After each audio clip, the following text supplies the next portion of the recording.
Welcome to Ranting and Raving. For longtime followers, which is there's like four of you left, this is going to be a little bit of a blast from the past. So, Chris and I used to do the Saints Nation podcast, and we did that till about 2018. And then the NFL refs decided that the rules don't really matter, and then that thing kind of died in about 6 months after that bullshit happened, and we went our separate ways and did separate things. And then my man over here blew up, and got the Twitter Spaces rocking and joined Boot Crew Media and has been doing really great stuff with the Pelicans. So we're gonna talk a little bit of Saints today. But we're actually really going to talk. We're going to talk a lot of basketball, which I used to get everybody's nerves on the whole podcast when I would bring up basketball. So now we're going to talk some basketball. So how you doing, Chris? Great, man. It's interesting how this all like comes like full circle. This is with you and Chris, and eventually just you and me. This is where I pretty much got like my foot in the door podcast wise, just trying to get through a lot of the elements in which it takes to be a part of stuff like this, and timing and comedy and spacing and just everything is needed.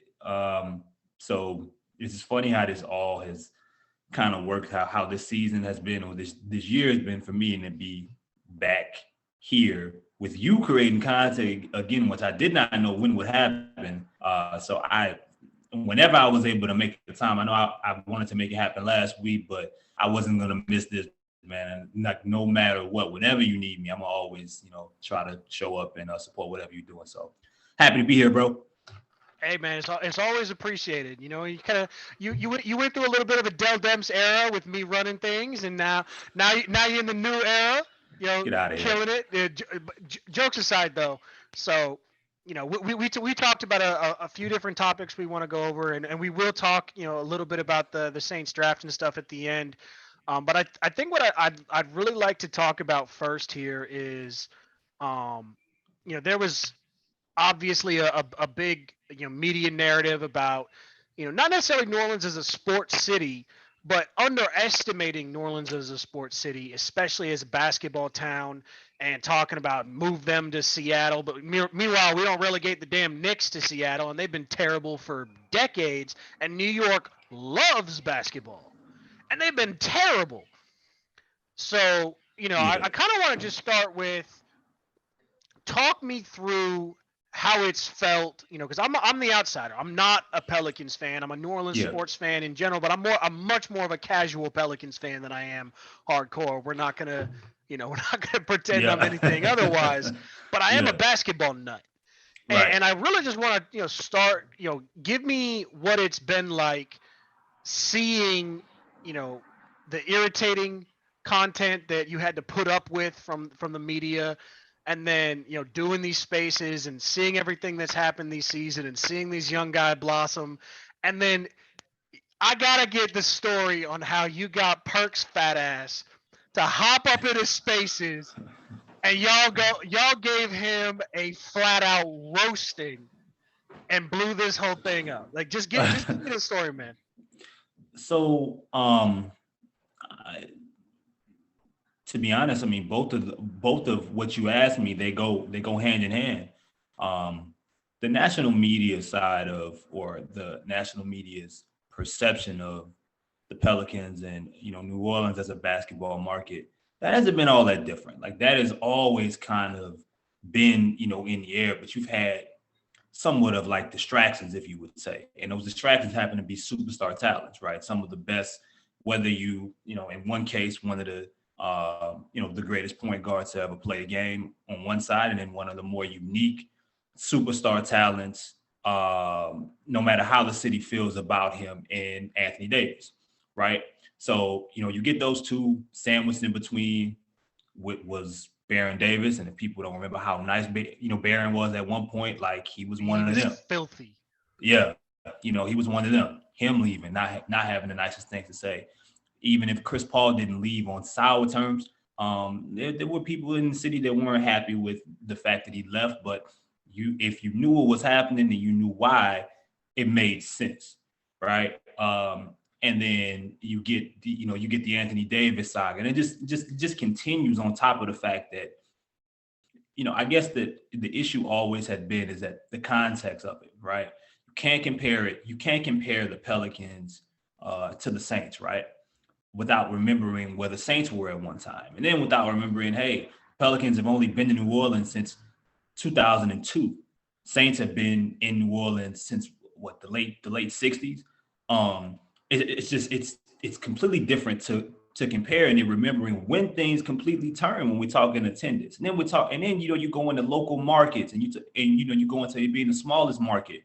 I believe out of all the NBA friends, it's so many different elements. Bad luck, whatever you want to go to. DeMarcus Cousins, from start to finish, has always been something. And then you get to Zion, and I just think that it the Pelicans or the city of New Orleans was just the narratives that were out there. It got to a point to where there was so many people that could just say whatever they wanted to. They could regurgitate the same false things, no matter what ownership said, no matter what the truth was, no matter about the medical staff, whatever changed, people would get on TV and say these things. And maybe they felt as if there wasn't an actual fan base in New Orleans to really go after them, because they won't do that with Saints fans. They always, like there's a different level of respect. There's always one that tries. Yeah, and they always end up deleting their Twitter. It never goes right? It never goes right. So this year became the year that even when things were bad, you started to see similar situations come up that we've seen from the past, except this time, the fans, I think, just got tired of it. And I mean, I don't know. I mean, and I was a part of helping, helping leading, and there was a bunch of other things that happened. And sure, the team turning around and, CJ McCollum and making a play, and that all of that helped. It was a great culmination of things.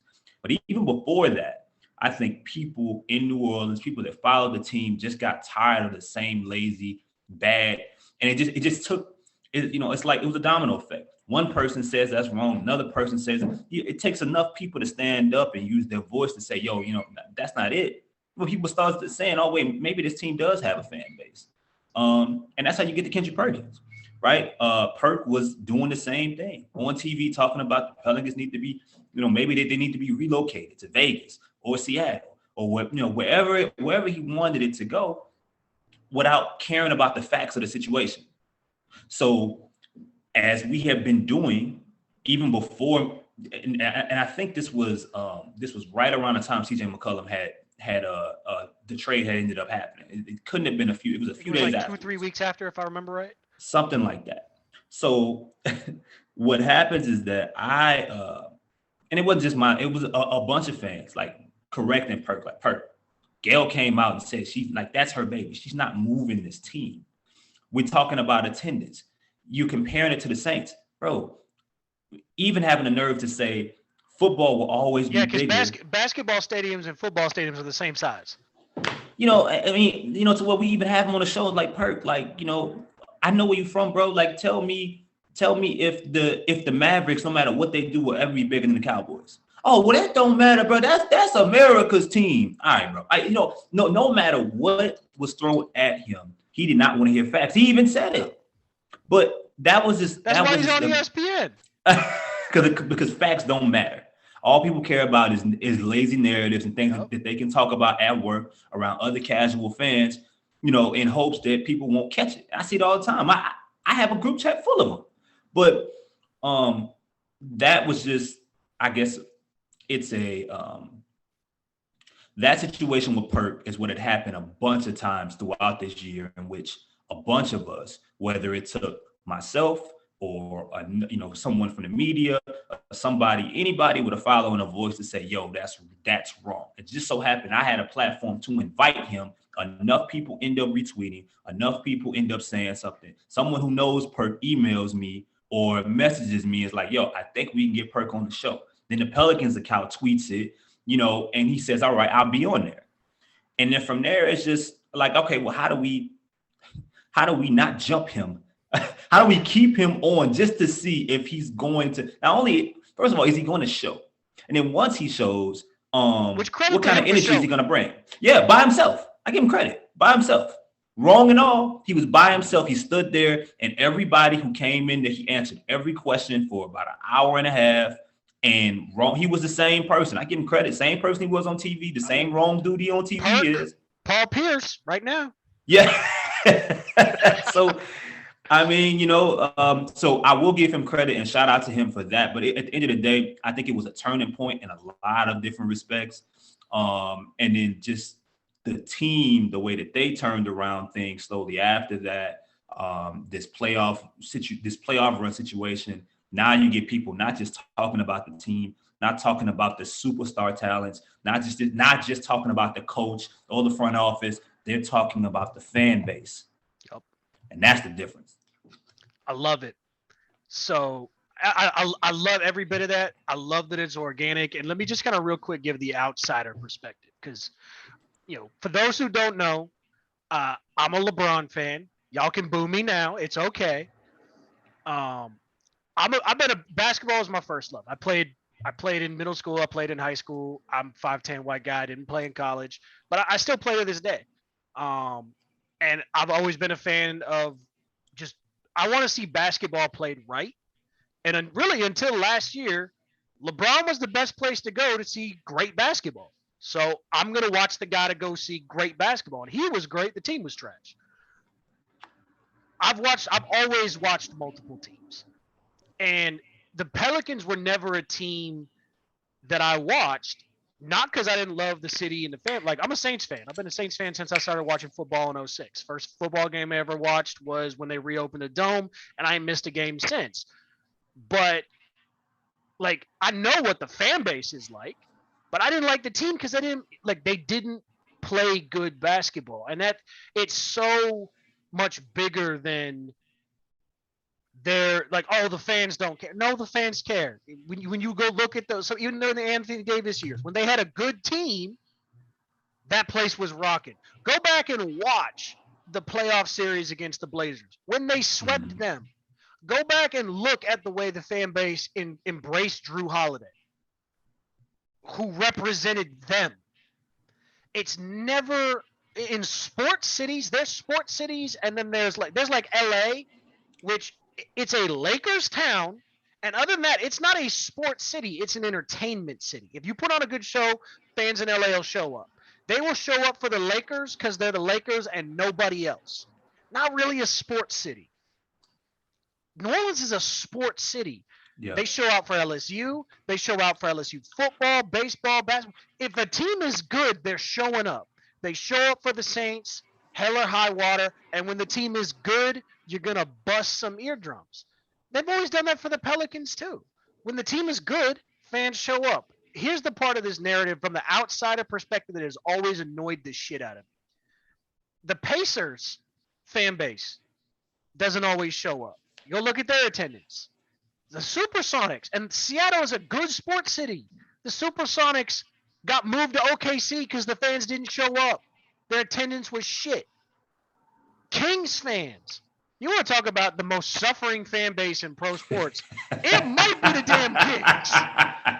You want to talk about really Bagley over Luca? Like, oh my god, these poor fans. What, they don't care less, but they have bad organizations that make bad decisions, and bad decisions lead to bad decisions. The best thing that ever happened to basketball in New Orleans was Anthony Davis forcing his way out, because it forced ownership to go, we've got to bring in an experienced GM. We've got to find the right coach. And as much as some fans might not like to hear this, Stan Van Gundy did do good for this team because he still helped the establishment of the culture. He was never going to be the long-term coach. But if you don't have Stan, you don't get to Willie. And Yes, as much as yes, people were yes. mad at David Griffin, here's why David Griffin was a really good GM. When David Griffin was in Cleveland, David Griffin, it's not that, oh, he traded for Kevin Love. It's not the trading for superstars that makes you a great GM. That's usually the easy part. There's a price. If you can pay the price, you can get the guy unless he says, I ain't going there. And unless you're Danny Ainge and no one wants to work with you because you fuck over players, most guys aren't going, I don't want to go there because the money's the same. It's a mobile league now. But the GMs that understand the importance of culture. In Cleveland, it was bringing in Channing Frye and Shumpert and J.R. Yeah. Smith and RJ. Those were the guys that helped create the culture that came down from 3-1 in the finals. It wasn't the superstars. And what I love is getting Griff. Like, look, Herb Jones, there's maybe 4 or 5 of those undrafted guys like Rodman, Herb, you got Draymond, like these undrafted second round players that turn into studs. They're super, super rare. It's not like the NFL where there's 2 or 3 of those guys every year that blow up and you're like, what the hell? It's super rare in basketball. He's one of those guys. You can tell right away. He's an older player. He's an experienced guy. I get why he didn't get drafted, but teams look really dumb in hindsight. It's like, oh, yeah, he's never going to be a superstar. Okay, well, look at the things he does really well. Can you project it to the league? Yeah, you probably should have drafted him because he's the type of role player that that turns a losing franchise around. Because when you have role players that do their job, the stars get to be stars. And Yeah. this is, and I'm going to shut up and let you talk in a second because I really want to hear your piece about this because we disagreed about this guy and I was fucking wrong. But what I love about a guy like Herb and a guy like Jose and a guy like McCollum too is there's this idea of slotting, especially in basketball. It's 5-on-5. You play both ways. Slotting and skill sets matters more in basketball than it does in any other sport. And it is so impactful when you let a guy do what he does well, and that's how you get growth. Last year, Bi was an all-star, and last year I hate top 10 rankings when you're talking players. I'm always a tiers guy.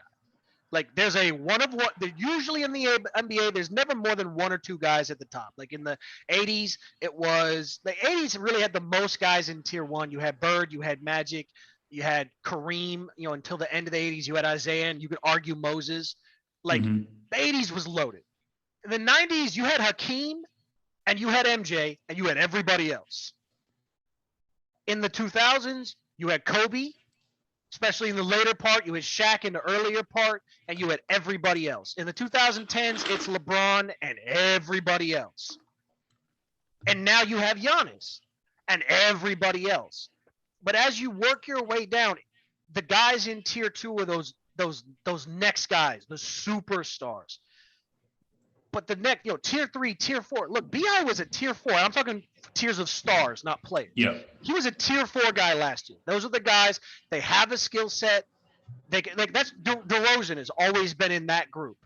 These are great players that do certain things really, really well, but they don't change your floor, and so they have a ceiling. Yeah.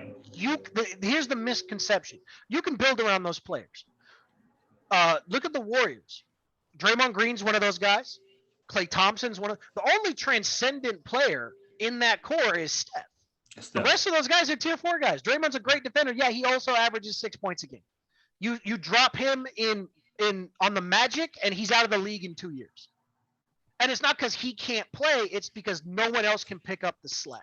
When you put a guy like Bi, who is masterful in the ISO, great in the mid-range, has become a movement player this year. That's the thing I saw. Last year, he wasn't great off the ball. He's become a movement player. He's become a guy that can attack at 3 levels, on and off the ball.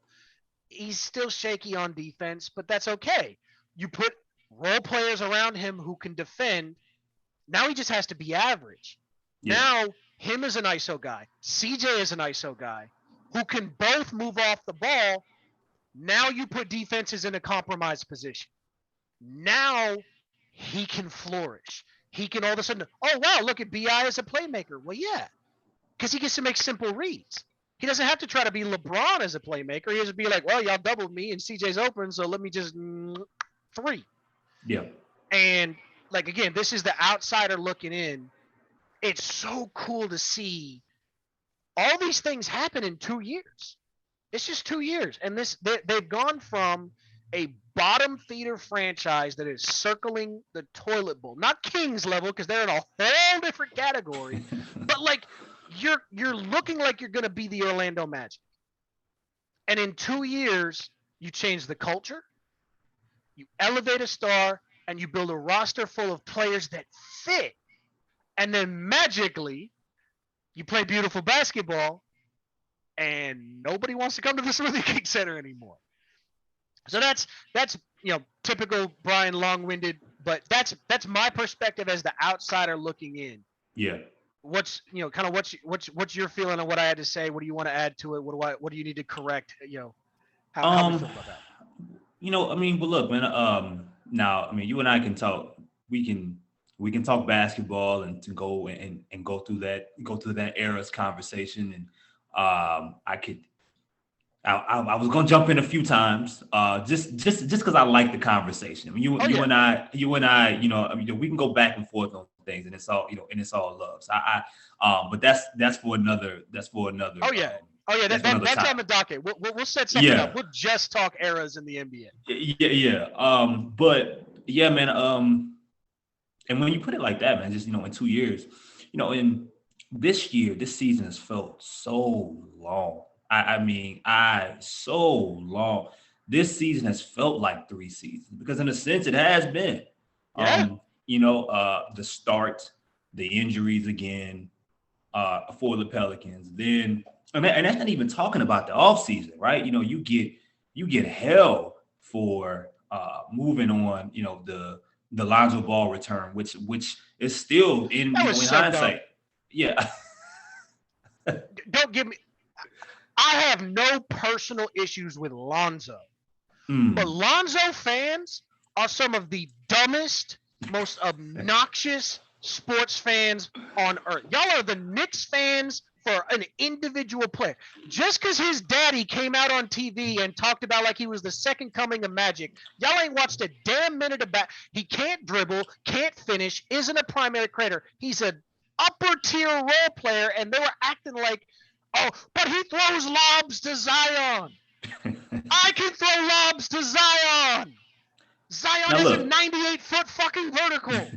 Now look, I was actually I was a fan, and in a sense, yeah. I still am a fan of of Lonzo and the return. You end up leaving that situation, and before media day, before you even know Zion's hurt, you walking in with Devontae Graham. You don't know how that situation is going to work. You get Jonas Valanciunas. You don't know how quickly Herb Jones is going to translate right away. You thought Trey Murphy was going to be the guy right away. There was so many question marks. It was so much uncertainty. And look, if you've been watching this Pelicans franchise since they arrived, more times than not, you walking into seasons with uncertainty. That's just how this thing has went. But what happened is it's really amazing. From Willie Green.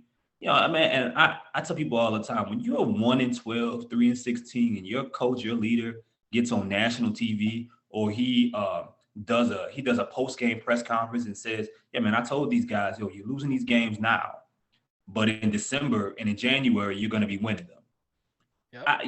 You have to be insane or have to have a lot of faith to believe that, because guess what? It actually happened.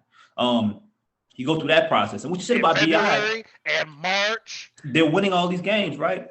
Yep. And you don't get to a part. And what you said about BI, it's like this. And I hadn't even thought about it, but like the most impressive part of his year, and I know it's the Phoenix series was great. What he did down the stretch and the playing game against the Clippers, great. What he did against Phoenix against Mikal Bridges, arguably the best perimeter wing defender in basketball. Top 4, if not 1, 2, 3, wherever you want to put him at, he's up there. Incredible for a guy in BI who, I didn't think, I never liked the Tracy McGrady or the Kevin Durant comparisons, because one guy is taller and even longer than BI. And Kevin Durant, and is a shooter that, as good as BI is, T-Mac has the best bag of any wing player ever. Right. And T-Mac, the other guy, is one of the greatest athletes at that size you will ever see.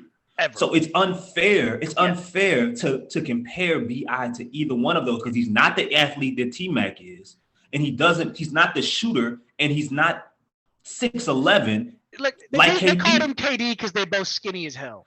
Yeah, Like, and that's it's it. That's it. lazy. Tall. So I mean, I get it, but not those two. For him to be able to do that, that's hard work. Yeah. And that was my biggest argument with Brandon from the beginning, is that I always felt like the hard work was gonna be able to show. He just had to really fight through the tough moments. And when you are out there playing games with Thomas Sadaransky, and you're out there playing with Garrett Temple, no disrespect to these people. Zion is out. You're playing with a team that's not made for you, and you're finding a way to keep this team alive. Shout out to Jonas Valanciunas, who had a heavy part in this as well. Big time. Great trade for both teams. For both teams, right? But my point is that period where you get to a point to where Willie says, no, you're the point guard. So now I need you to score 26, 27 points a game, but I also might need you to get anywhere between 6 to 10 assists. You have to do a lot. And I want you to play at least average defense. Like, they put a lot on that man's skinny shoulders. Okay. But you know what? He put in the work in the offseason. They talked about it. And that period, just keeping them afloat, winning games they had no business winning, being a better basketball player when the talent did not match. The talent was, they needed upgrades in a lot of areas. And you don't even get to CJ McCollum without that period of time, with him not turning the basketball over and him showing you his elevation, on a roster that just wasn't, that wasn't great. It still had holes. You hadn't even gotten to seeing the Trey Murphy minutes consistently that you see at the end of the year. You hadn't consistently gotten to the part until maybe I think mid to late January, you see consistent Jose Alvarado minutes. There's a lot in this process that people forget. And let's not forget, earlier, like, people remember he had some really good games towards the end of the year, and the light bulbs had started to turn on. Yeah. But Jax was unplayable. There we go. Unplayable. Like, got sent to the G League and deserved it. Unplayable. Yeah. Like, I'm going to look at early career JaVale McGee and I'm going to try to top that highlight reel. Yeah. Like, so that period to slotting me matters. I mean, that period of Brandon, I think, opened up a lot, and it showed you a lot about him. Even if he's not going to be, if you know who's the quote unquote transcendent superstar on the team, if they're healthy, which is Zion, Bi put himself in a different bracket that I don't think a lot of people expected it. And to me, that's one of, if not the biggest blessing out of all of this, because the work and the talk around him, at least since he's been in New Orleans, has matched that. You just needed to see it. And I'm happy that you finally get it. Everybody got a chance to see it on a national stage as well. 100%. For me, and obviously I'm a big, overanalyze stuff guy. But for me, the only people that can be called a superstar are the guys that raise your floor and your peak. If you don't do both, like, Trae Young is not a superstar. I don't care. Like, what? Oh, Trae Young killed New York. Okay, what did he do to him? What happened when they took away your best punch? Could you still make the other guys around you better and compete? No, you got your ass kicked. You're not there yet. There's only a couple of those in the league at any one time. I think the term superstar gets thrown around way too much. This ain't the WWE. I think you got to earn it. Zion has not earned that yet, but he has shown the potential. He showed the skill set of a guy who can raise the floor of the players around him. Yeah. But no superstar. I know the myth makers on ESPN would like you to believe it, but Michael Jordan didn't win championships on his own. Mike was a transcendent player when he scored 60 against a dominant Celtics team. But he wasn't winning because, surprise, surprise, team games are team games. But superstars need guys that complement them. And the question for me after last year was with BI was, like I don't think he's ever going to be a floor raiser as a player just because that's not his skill set, and that's not a knock on him. Very few guys elevate the players around him. But can he be a guy who, if you put good players around him, raises the ceiling of the team because he's going to be consistent and effective and reliable? Because that's the thing about top level stars who aren't superstars. The ones that win are reliable. And when BI showed that ability to still grow, but be reliable, then you get a CJ, which they fucking murdered that trade. You get a CJ and a BI, and then you got Jose stepping up, and you've got Herb stepping up, and you've got Valanciunas now stepping up, but slotting into the role that he's made for. He can't be anybody's number 2, but he can be your 4 and 5. He can be the cleanup guy, and every now and then he explodes for a big game. You have all these guys fitting into their roles. What this creates is this opportunity, and I don't think it is in any way a coincidence. Obviously, I'm not sourced in any way, but I don't think it's a coincidence that after seeing this run, not just the results, but the process and the way the roster fits, that now all of a sudden Zion is actually coming out and talking about, oh, I'd sign it tomorrow. Oh, Yeah. I'd say, oh yeah, I like this. I just want to get out there. I'm not saying I think that wasn't true before. What I'm saying is, because I think this stuff about him wanting to leave has been massively overblown by self-serving media. What I'm saying is, Good it word. does mean something that he's saying it publicly. Whatever the issue Yeah. is, his stepdad and all that, we're not going to get into that because there's a Yeah. lot of hearsay. I think it matters that he comes out and says it. And I think if Zion can be the player that he's meant to be, if he can be healthy, and at this point it's a big ass if, Mhm. literally and figuratively. But if he can do that, this isn't a playoff team next year. It's a contender because you have playoff experience. You have guys. They make too much. Again, media. They make way too much about the end of games. Oh, who do you want Yeah. with the ball in your hands with 2 minutes left? How about I want to lead big enough that I don't care who has the ball with 2 minutes left? Because by the way, those players win way more often than Robert Ory, who's actually who I want taking the last shot, or I'm Derek gonna tell you Fisher. this. Like those are the guys I want taking the last shot. Yeah. CJ and BI want the ball in their hands in the last minute.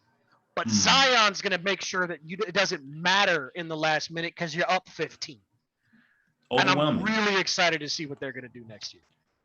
Well, because my thought, especially after the CJ trade, is that you become a headache. You go from like, even with CJ and BI and CJ not playing well, not playing relatively well at all for the series, outside of one game.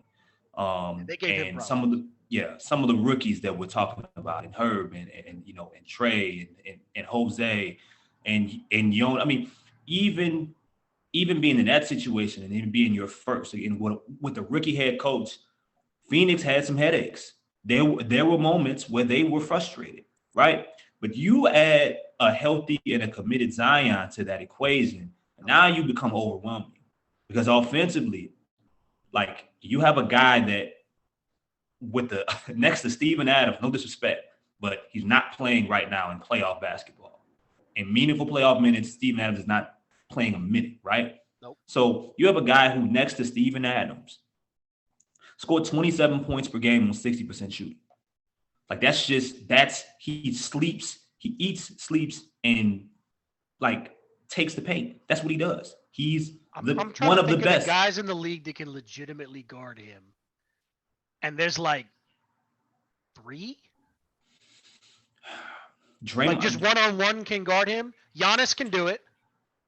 Giannis is giving him trouble. Healthy AD can do it, which is a misnomer at this point. But he can guard him. He's not going to shut him down. You don't shut down superstars, but he can give him problems. LeBron can do it if he wants to. Again, if healthy, just because of the strength factor isn't going to bother him. Hmm. But the league it's a wings league. There's not Yeah. a lot of power players because there's not a lot of power players. Like Kawhi could probably guard him. Maybe I don't think Draymond can guard Zion. I, you know, I, Like I, he's a I great think, defender, but that Draymond he doesn't dominate guys with mass if I, they're skilled. I don't know. I don't know if Draymond, to say guard him, right? I think it's a bit I, much, but I I say think guard is the one where affect. I don't think he's gonna yeah, affect him. on a ISO in an ISO type situation, I'm taking Zion, but I will say from a team Yes. element, if Draymond can direct and communicate as he does very well on the Yeah, yeah. floor, They can you they can know, they can rotate on the back end. He can have guys crash. They can have Draymond would be guys. the guy you You want. can shade to distract passing lanes, and you can do things to make it so that he has to Yeah. make quick decisions and attack. Otherwise, you killed the play. 100%. But Hundred that's percent. just that though. You got that, and you have two of the best mid range, or two of top five, top 10 mid range players in basketball, and Absolutely. CJ and Bi, and And they and, can both and, cut. and get their own. Yep. I mean, that's you become overwhelming as an offense because there is nothing, no matter what type of scheme you try to put together defensively, no matter how talented you are, there's not much you're going to be able to do about that. Nope. I'm sorry, and that's without mentioning Jonas. You know what I'm saying? That's without mentioning, Them big you know, screens. yeah, that's without mentioning what Herb Jones had did off the ball as a cutter, did as a passer, and worked on his jumper. That's without mentioning some of the lineups you can run with Trey Murphy and the split. Dog, there was so many plays where Bi was Yep. even on the floor next to Zion, and Zion has every single person on the defense looking at him, all gravitating towards his drive just to get out of the way. Zion is a 10 eyes player. Yeah. So what do you do with that? You 11 got to eyes give if up Kyrie's something. on the floor because he's got a third one. Yeah. Apparently. The point is you gotta give up something. That's what makes LeBron so special. Yep. You know what I'm saying? Because not only are you anticipating the drive and you have to keep all eyes on him, nobody wants to get in front of that either. Nobody wants to get in front of that either. And if you do have a chance to get in front of him, he's so smart. He's one of the best passers in the history of the game. He's going to find someone else on the floor and give them a shot that they may not get in practice. Nope. You know, that's what that threesome, that's what that trio could do. That's how good that trio can be. So I mean, I'm excited. I'm there with you, and here's the great thing. I don't think it's being hyperbolic. I don't think this is, Nope. I honestly, again, I'm an outsider. I'm not a Pelicans fan. It's just basketball. And I'm agreeing. Like if you understand basketball, these players fit. And I'm far from alone in this. And I love Herb Jones. I love just the stoic. Well, I love the dude. I love the fan base's love for him. Bi has definitely grown on me, and I love the bit of fuck you to his game. I've always loved players that have a bit of that fuck you to their game. Yeah, I played like that. Yeah. Obviously not as good, but I've always played like that. But I'll tell you what, my favorite guy on this team right now, it would be Zion if he was healthy, because I love Barkley, and it's Jumbo Barkley, but a better passer. As far as like the talent, Jumbo Barkley is hilarious to say, by the way. But my favorite guy on this team is not going to surprise anybody that watched this team at all this year. I love Jose, and I called him something. And again, no surprise. I watched a lot of Lakers games the last couple of years because that's where LeBron was, and I felt a little dirty doing it. But I watched him. But I called him this. Must have been 2-3 months ago, and by the time the playoffs hit, I was like, stamp it. Jose is Mexican Caruso. And that's a huge compliment, because you go check the stats. Caruso was an elite. Like, the only guy better than him over the last 3 years as a guard defender was Drew Holiday.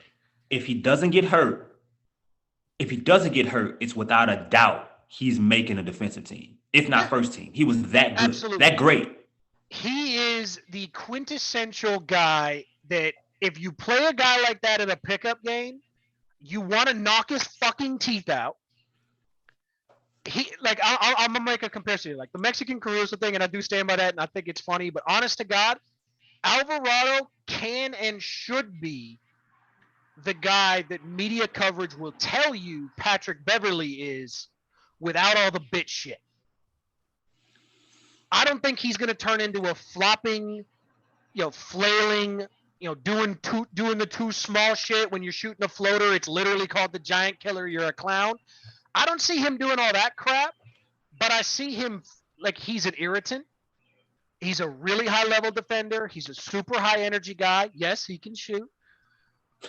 Like when I say the Patrick Beverley comparison, I don't mean what Patrick Beverley is, and especially is at this stage in his career, but I mean the guy he was his first couple of years on the Clippers. Yeah. And the guy where the media coverage tells you he still is, I think Jose can actually be that guy. Like actually be just a nuisance every single play and have a real impact on winning. And I love watching those guys play. I hate playing them. I was the guy that would get kicked out of the game for clotheslining every time. I hate playing them. But Well, I love to watch them irritate other people. so look, man. I mean, there's a different level, like, of pride, man. I know you didn't mean any harm, but like he's Puerto Rican, right? So Right. with that, there's a different level of pride to where once things start really going well for him, Carlos Arroyo, who played years ago, right? One of the, oh yeah, I know Arroyo. Yeah, he's Arroyo out had there a little bag supporting. to him. Yes, yeah. He's out there at games with Jose. You got, awesome. he ends up making the Puerto Rican national team. Everybody, it's something about people like that who have to struggle, have to fight, get it completely out the mud, undersized, underrated, undrafted. All the uns you could think of is him. And now after playoff games, Jamie Now you Foxx can is add another one. Undeniable. undeniable. Jamie Foxx is after playoff games saluting you. You know what I mean? Nothing wanting your but credit to the jersey. kid. But you know what? And Though, I will Ryan, now he correct worked it to for Puerto it. Rican Caruso, by the way. Bro, he I worked can't for be it. blamed You for the know, name Jose. he worked for it. He worked for it. Oh, You yeah. know, Got it from you the know, gutter. yeah. I mean, he worked for it, and the game, and it's only going to get better. And this man, it's just a different level of Yep. electricity when he steps on the floor, and he's a smart player. It's not simply just, you know what I mean, the antics and like the No. the standing, the faking out of bounds. He rotates. He guards with his feet, not with his He hands. communicates. He He can knows actually time and run an place. offense on offense. Correct. Like he can actually initiate a play, read the defense, move to the side, shift people, send signals with his offense. Like he can actually play backup point guard. Like this is me parodying. Like this, like don't get it twisted. And the media is absolutely going to do this because he's a pest. They're going to put him in that bucket. But you're 100% right. He can play real basketball, not just the nuisance shit. Yeah. He's 100%. not just an irritant. Like, he can actually play the game. Yes. And that's what and that's going to be big for this team. So look, I know we only got about 15 more minutes, man. This whole thing is black and gold. We started out Saints, man. We gotta talk a little bit about this draft and about this team. We're gonna get to him, but I mean, you're the Pell Father, man. We had to talk some Pelicans. Nah, yeah, go ahead and put that one in the bio, by the way. You're welcome. Make some t-shirts. The Pell Father. Okay. Either that or you could tell when you bless people like Perk, you can tell him you give him a Pell Grant. Oh, that's a bar. There you go. That's a bar. I like that.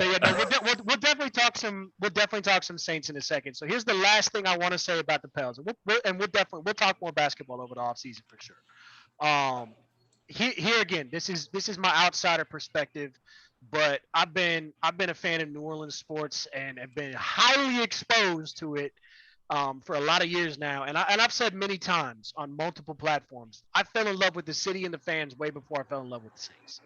Yeah. And for me, from my perspective, what made this team so special and what I think made it resonate so much with the fans is this team is New Orleans. This is a team built on resilience, on grit, on not giving up, on fuck you, I'm gonna make you respect me. I'm gonna make myself successful. From BI, a number 2 pick, people were talking about BI as an all-time bust his first I couple of remember years, that. and his stats backed it up. He was terrible statistically. Put in the work, grind, grind, grind, survive, disrespected from Jose to Herb, guys who were disrespected and are going to make you learn my name. And I can't think of an identity for a team that better matches than its city than a bunch of guys who got told they're not good enough. We don't want to be there, this and that, and just went, yeah, but you can't stop us. And I just, as an outsider, I think that's so cool that the city finally gets a team that represents them. Just like the Cowboys are America's team. They're overrated and they're underperforming, and they're living on their laurels from 30 years ago. Nah, man. I mean, and I think that's the fun. And all the guys that you name, um, the players in itself, I mean, the city's always loved people that overachieve. They've always loved teams that have had to go against some type of adversity because that's what the city knows. That's what the region knows. Yep. Sure, I mean, you love winning. Sure, you love personalities. I mean, there's a bunch of different ingredients that make this whole, gumbo, right? But it's something extra about having that grit, right? Having that, like you said, that fuck you, that like, bro, like I don't care how much bigger you are, I don't care how good your team is, I don't care how many games you won in the regular season, like we not backing down, You're and going to you're in a earn situation, this. yeah, and that's, I mean, you Yeah. you saw it. Nobody on that floor of the Pelicans were afraid of that moment, man. They weren't afraid. They didn't care about playing the Chris best. Paul had a Phoenix, perfect game, and the game yeah, was close yeah, yeah, because and they they knew just it. wouldn't stop coming. It was awesome. Yeah, Phoenix knew it, and that's the fun. You had a team that had never been in a situation like that in regards to the Pelicans, a team that almost doubled playing against a team that almost doubled your wins in the regular season, and you felt like you're supposed to be there. You're not afraid of the moment. You're not afraid of the opponent. And Phoenix, I think, thought that they would be able to bully. They thought that they would be able to intimidate, and they weren't able to do it. I'm excited about what's going to happen going forward because it can only, in my estimation, it can and will only get better. Yeah. No, I can't. I mean, we were talking a few weeks ago. I said, like, dude, give me a list. I started following some Pels people because, like, look, I've been watching the same guy for 18 years. It's been awesome, but like, they got a terrible GM. There's no way they're salvaging that team, and I'm not gonna spend my 30s watching my favorite player play on a shitty team in my free time. Yeah. So I'm gonna watch some good basketball, and the Pels are on my watch list because they play good basketball. So I can't wait. We are gonna transition to a little bit of Saints talk. So here's the funny thing about the Saints. So we've been talking all this Pelicans and all these great moves they're making and how well the organization has done about building a staff and building a culture and hiring the right people. And here's why this is funny. Because until about 2.5 weeks ago, me and pretty much anybody willing to take anything remotely close to an objective view of the Saints organization was convinced this was an organization hustling backwards. And I'm not just talking about Sean Payton leaving. 2018, they got screwed. That was the peak. They were worse in 2019 than 2018. Now, Michael Thomas getting hurt affected it, but it wasn't the only thing there. In 2020, they were worse. In 2021, they were worse. And it's like, okay, in 2022, you're going to be worse again? You're going to keep pretending there aren't problems? You're going to keep telling us we like the room? Really? D3 college teams wouldn't like the room. Stop it. And then they make the trade with the Eagles, and I released a video talking about it. What I liked about the trade with the Eagles wasn't just getting another first-round pick. It was that it showed a clear vision for asset management going forward. You've got 2 first-round picks this year. You don't have a first-round pick next year, but you're going to have a lot of money free, and the TV contracts are about to kick in. So you have a lot of flexibility to be aggressive and address holes. And then the year after that, Jameis's deal is up, and you have all of your picks again. So it's a 2-year, we're going to build the best roster around you we can. Show us you're better than Eli Manning, and you can be our franchise quarterback. And if you can't, in 2 years, we'll still have a really good roster, and we'll have enough ammo to go get anybody we want that's available. And then you get to the draft, and they got the best possible receiver for this This offense team, yep. and this team and this quarterback. Olave has great hands, tracks the ball well, runs great routes, really, really fast, but because he runs the great routes, can get open deep, but still be a safety blanket underneath. So he can actually complement Michael Thomas, slots Callaway as in the number 3, slots Mequan Smith as his proper position of ass back. Coach, let me in the game, get your ass back. And I stole that from a comedian. It's fine. Like, I love that pick. I like the Penning pick because I like the pedigree. I like the talent. I trust this team to develop offensive Yeah. linemen. They've only had one fuck up in like the last two. They had the guy that got fucking Tehran on the field and Charles Brown. Charles Brown. I can't remember his name. He's doo doo. As Sean Payton said, I had seen enough. Yeah. Like in 10 years, they've had 2 guys that offensive linemen they brought in that didn't work out. Yeah. I'm going to trust them with an offensive line. And I actually like some of the UDFAs they brought in. I like Abram as a change of pace guy, as a guy to complement Kamara. I actually like a lot of what I see from him. I like the defensive tackle they drafted, Jackson. I see him fitting this roster. There's a lot to be really optimistic about, and that's not without bringing up just regionally and this team specifically, the single biggest, not most important, not best, biggest free agent signing since Drew Brees signed in 06. Honey Badger came home. Yeah. Yeah. Say what you want about any other free agent they brought in. Nothing but Drew Brees compares to Honey Badger coming home. Tell me I'm wrong. I don't, you know what? And I don't think you are, man. I mean, it's one of those things. One of the things that makes it so large is that no one believed it would happen. Like, just because we've been through this like for years, man. Like always, like, okay, you're gonna get, in Ndamukong Suh, and before, Nnamdi Asomugha, and then it was maybe Jimmy Graham was gonna come back. And there are a bunch of guys, even with Josh Norman, and just even people that would have been bad fits, right, for whatever reason. And then the ones that are, that they do win on, Jerry's Bird, are complete train wrecks.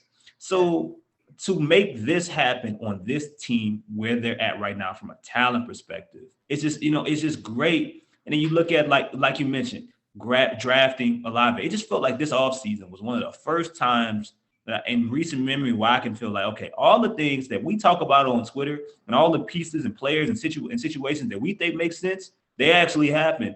And that offense, man, like, I mean, we talk, man, we talk much better. I mean, it was awful last year, but it's going to be so much better. Look, Olave, he can do it all, right? We talked about that. We can, he can do it all. And even at 6 feet, he's not miniature, right? No. So you have him. You have, we know what Mike can do.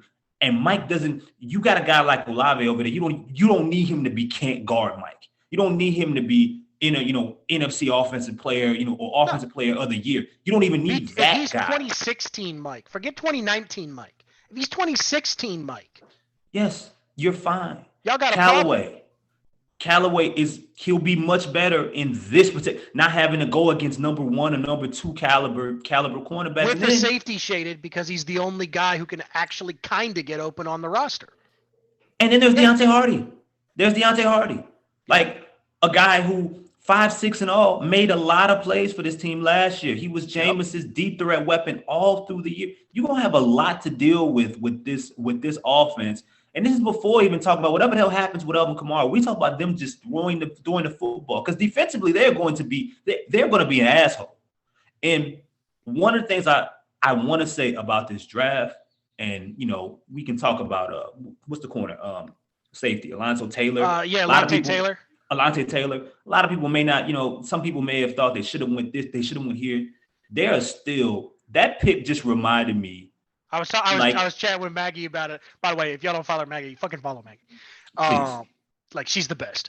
But I was chatting with her on Twitter earlier. Like, it's not what I would have done, But like if you look at his testing, if you look at his profile, but also, and this is a good point that's been made, this team's track record with secondary players since DA came back, and especially since Jeff Ireland has come on, they haven't earned the benefit of the doubt at wide receiver.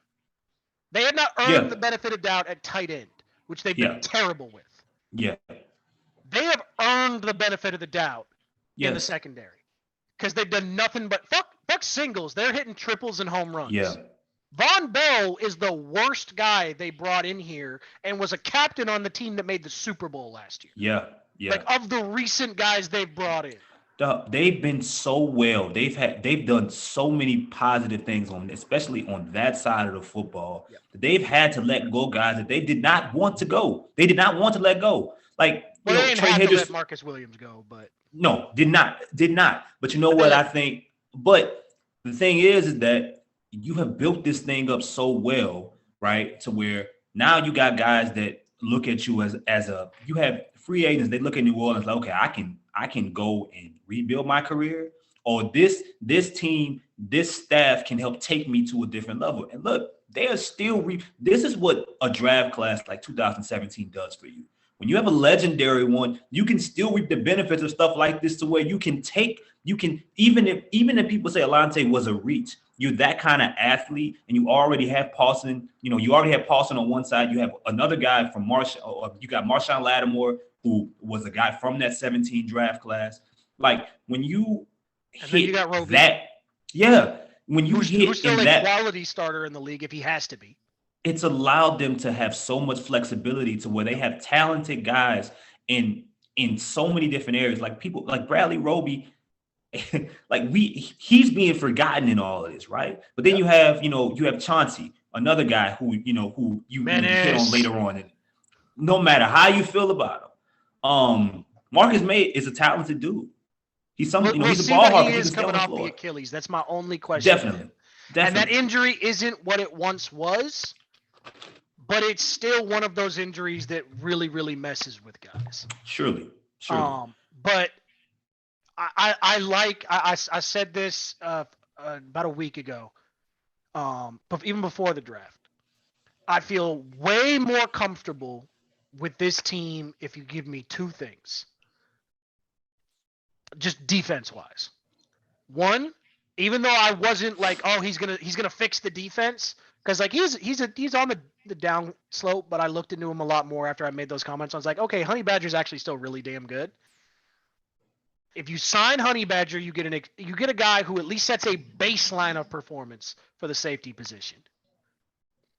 And the other thing for me is one of two first and who first needs to step out of the Dr. Seuss book, earn their name back, and be on the damn field. Because production isn't the question. If either of those guys, preferably both, but if either of those guys is able to be reliable, I trust that they will perform. And if you have an organic pass rush with this secondary, and you look at the rest of this roster is built if they can apply pressure when they rush four. That's how they blanked Brady, and they can blank. That's how they dominated Green Bay. When they get pressure with their front four, this defense can actually be, in this era, a defense that wins you games, which there aren't many of. There's only one in the league right now. They employ Aaron Donald. When Aaron Donald goes Aaron Donald, the defense wins them games. Yeah. That's the only other defense that wins games on its own in this league right now. And that's all without. And then we're not. There's you still have Onyemata. You have Cam can kick inside. I think he's finally back from that quad injury 2.5 years ago. So I'm choosing to believe the end of last year wasn't like a final hurrah. And I don't think it. I mean, even if it is, you need those two guys, Peyton Turner, who when was out there, put some really good things on tape. Was really in the limited snaps, yeah. Yes. Not and raw. No, and Marcus Davenport, another guy, when was out there, not only put some really good things on Tossing tape, people. finally made people happy. Like the stat whores, those that wanted the sacks to show up. He did, he made that He happen.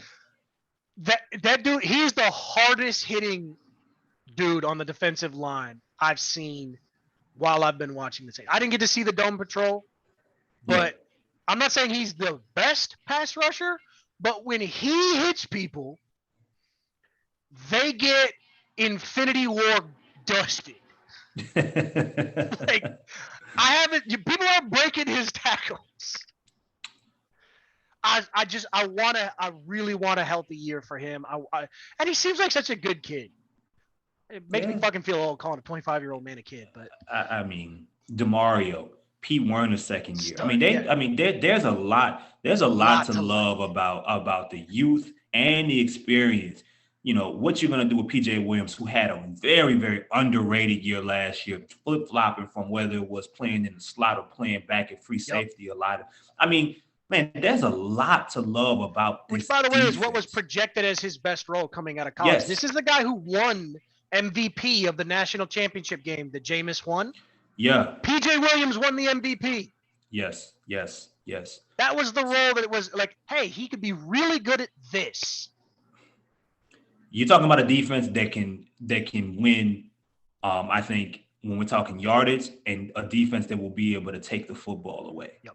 And with that offense, and we'll see what happens with Kamara, but what we're looking at with this, with what they're doing at wide receiver, we'll see what happens at tight end. The offensive line, I'm with you. I think will be solid. That's a Super Bowl caliber roster. Yeah. Let's just call it what it is.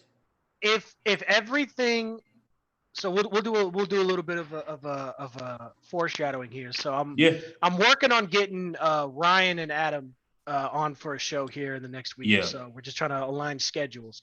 So the topic of that is going to be we're gonna play a game of optimist and pessimist, like trying to be objective throughout. So not like undefeated versus 0 wins, but we're gonna play a little bit of a game of optimist and pessimist, and where we kind of see the ranges for this team. And since you brought that up, like I'm like my little sneak peek, other than point out like we're gonna try to do that, is I agree. And I was the guy making some people pretty mad, banging the table last year, going, "This is not a competitive team." 8 and 9. I remember, yeah. And people were mad at me, but it's like, yeah. And what you end up, yeah, they could have won 2 or 3 more games. They also could have lost 2 or 3 more games. That's not a contender. It's not. That's a fringe playoff team. They have managed to have a really good offseason. The only question I have about the offense, like other than health is always there, but health is there for literally every team. Every team. Oh, Godwin got hurt, and all of a sudden Brady looked like an old man in the playoffs. Funny how that happened. Like, guys getting hurt impacts results. Duh. So outside of that, I don't expect Jameis to be like, fuck, Drew Brees was a high turnover quarterback. Like the last couple years of Drew Brees' career is not most of Drew Brees' career in New Orleans. Like he was a mid-teens turnover guy. Drew was frequently a DTM guy, doing too much. YOLO Drew. Like these were things that trended. I don't mind if he trusts his arm a little bit too much sometimes. The big thing for me with Jameis is he's got to avoid the turnover binges. That was what snowballed him in Tampa. Not just the last year where it was awful, but every year is if he had one, he was probably going to have 3. Like we had a game, Marcus Williams, I think, had 3 picks on Jameis in one game. Yeah. And they were all on throws like, yeah, you can make that, but you don't need to make that. This other guy's open. Take the first down. And he showed progress last year doing some of that. He didn't have the weapons and a security blanket in Mike to have the production and the consistency. All I want to see from Jameis, because he seems like a good dude. Yeah. He seems like he's turned himself around. He's pulled his head out of his ass. His teammates seem to love him, and that matters. All I want to see from him is realize the team that you're playing for, that you don't need to be the first overall pick guy. You don't need to put the whole franchise on your back. Just do your job. And if he just does his job, I think we're going to have a real fun season. and closing out, because I gotta get out of here. But I think one of the things about Jameis that was interesting is that you could visibly see him realizing or fighting those tendencies. You could visibly see him gritting his teeth, trying not to make certain decisions, right? Or Yep. even to where, and this is all doing it with a terrible wide receiver, a terrible receiving core. So not just that, but that Tampa game. The Tampa game put everything on display for me, for a guy that barely Kevin White, threw the by the way. football. Yeah, yeah, yeah. Hey, I didn't go there to were LSU. I can moments. say it. I'm an Oregon State grad. There were moments where he could have thrown some passes. He could have thrown the ball more. He took what was there. Run. I don't care if Byron Leftwich and you are in a race, and Byron, you might barely beat Byron by a step or two. Like I Got like 8 yards. That's a first down. Go. take what's there at no matter, and he did it repeatedly over and over and over and over and over again in that game. And then when it was time to make a throw on I think the drive before he got hurt, he makes the throw. That shows a mentality to me. Even with some of the, I mean, there was still some of those things you just can't take out of him, No. like the New England play. At the back of the end zone to Callaway, where he's falling down and Sean is like, bro, So, but I think it's coming along, and when you finally get a chance to see him be out there with guys that shouldn't be, Uber drivers at the wide receiving position, and you talking about grade A talent, a guy You, in you who mean your favorite player, Lil Jordan, isn't a great wide receiver? Lil Jordan. If whenever listen, the USFL, oh, okay, the fan control football league, they're calling. They're calling. And I hope I'm one of the fans that have control, because they're calling Lil Jordan. No disrespect, my brother. But if they get anything out of the fucking tight end position, this offense, Anything. I mean, you talking about one of the more balanced teams, and not just you talking about, you could be looking at a top 10, top 5 situation, at least a top 10 offense on one side, and for sure a top 5 defense on the other side. Yeah. There's not many teams that can really say that if they're healthy in some areas and they get anything out of tight end position. I don't know what the hell is going to happen between Taysom, Juwan Williams, and Trotman and Nick Vanette. I'm not sure. I have no idea what's going to happen. But if they get anything out of it, I mean, hey, hats off for those. I mean, I think it's going to be a tough task for a lot of teams when you got to deal with that defense on that side, which if anything, is going to be there to piss you off. So yeah, man. Facts. I mean, I'm trying to temper my expectations, but this time around, it feels as if they finally addressed things that have been glaring holes for forever, and they addressed them with really good, talented players, and would seemingly have been good people. It seems to be that's what they want, leaders against with a locker room that's already full of them. Hey, Chris, you know what? Yeah. You're not a beat writer. You're not Nick Underhill. You don't have to protect sources. You work for Boot Crew, buddy. Guess what? You don't have to temper shit. Super Bowl and NBA champion the same year. It's fucking happening. Oh my God! Say it with your chest. Please pray. please pray for me to be alive if that happens. Because oh my God, dude, the New Orleans will set a world record. Like, I'm sure Ireland or Scotland currently owns it, if not South Korea does. But they will set the world record for most people to die of alcohol poisoning. if the Saints win the Super Bowl and a couple of months later the Pelicans win the NBA championship, I'm calling it now. Call Guinness, pun intended. A world record for alcohol poisoning is gonna happen.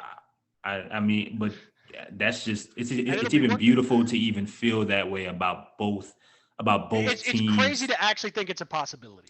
Dog, you lost a Hall of Fame coach, and you're you're going into year 2 and losing a Hall of Fame quarterback, and we're talking about this team's roster looks like they're in the best shape that they've been in since the last time we thought that they could win a Super Bowl. And there's still little questions around. We don't even know Alvin Kamara might not play until it's fucking snowing outside in some areas.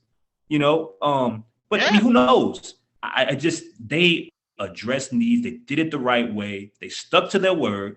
Facts. That damn Dennis Allen press conference is gonna be replayed so many times until we're all annoyed. But they You're stuck not to there it, man. yet? And no, but it's coming. It's coming. It's coming. I am tired of seeing that man pound that damn desk telling me how competitive this team is gonna be. But I love Da, but he couldn't get me to run through tissue paper, much less. you know what I mean? The tough, I get it, man. You put on the Al Davis face. I appreciate it, Dennis. I'm just, but yeah, man, I'm excited about where both these franchises are. You know what? The damn city deserves it. So Absolutely. yeah. All right. Well, appreciate you for coming on, man. I know you got to go. We will definitely do this again over the offseason. We'll talk more football. We'll talk some basketball. You know what? We're going to do one of these, and we're just going to talk eras, and we're going to argue and have some fun. We've been meaning to do that for a while. That's going to happen. That's going to happen. Hey, man, hit me up. I work from home, man. My schedule is flexible. All right, man. Which my fat ass is not. And neither is little Jordan Humphries. Not even a little bit. All right, bro. I'll talk to you soon, man. All right? Absolutely. This is Ranting and Raving, folks. We appreciate you guys watching. Like, comment, subscribe if you enjoyed the content. I promise there's going to be a lot more coming. Shout out to my man Chris, who's doing big things. And just on principle, fuck Perkins.